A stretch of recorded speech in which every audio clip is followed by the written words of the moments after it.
Colonel Gaddafi said he would hunt you down like rats, but you showed the courage of lions. Words of David Cameron, welcomed by jubilant crowds today as he became the first Western leader to visit Libya since Gaddafi was forced from power. Huge cheers erupted as Mr. Cameron, along with the French President, Nicolas Sarkozy, told them they'd been an inspiration to the world. From Tripoli, our Foreign Affairs correspondent, Jonathan Miller, has this.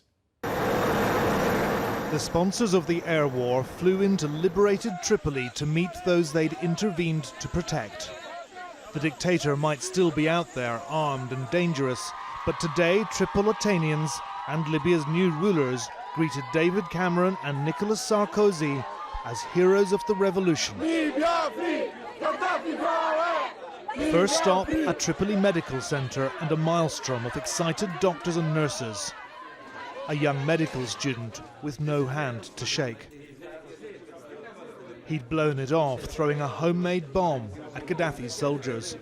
It's a great honour to me. You're getting everything you need here. Mustafa Abdul Jalil, Libya's interim leader, embraced other survivors of the battle for the capital. President Sarkozy hailing the courage of Libyans who'd thrown off the yoke of dictatorship. The last time a British Prime Minister stood on Libyan sands, it was Tony Blair doing his deal in the desert with Gaddafi 4 years ago, when BP got its foot in the door.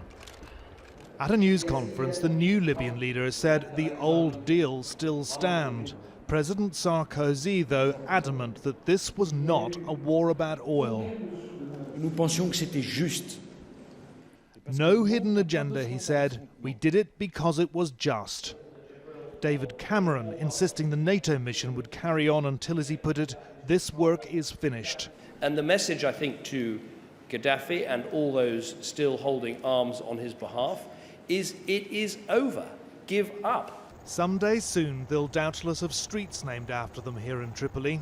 They flew on to Benghazi, the city they saved from a massacre by pushing through that UN resolution. And in this cradle of Libya's revolution, sheer unrestrained adulation. It won't have escaped the Prime Minister's notice that two types of tricolour vastly outnumbered Union flags in Liberation Square. Vive Benghazi! Vive la Libye! Vive l'amitié entre la France et la Libye! The message again, this was your revolution, not ours. Colonel Gaddafi said he would hunt you down like rats, but you showed the courage of lions, and we salute your courage. And your friends in Britain and in France will stand with you as you build your democracy and build your country for the future. Thank you very much. And with that, they put paid to the armchair generals, naysayers, cynics and critics, and they no doubt sighed with relief that their gamble paid off. Unlike other long and costly wars, Libya was a relatively swift humanitarian intervention and, although not over yet, so far successful. Maybe Messrs Cameron and Sarkozy just got lucky, but they stood on the moral high ground from the start.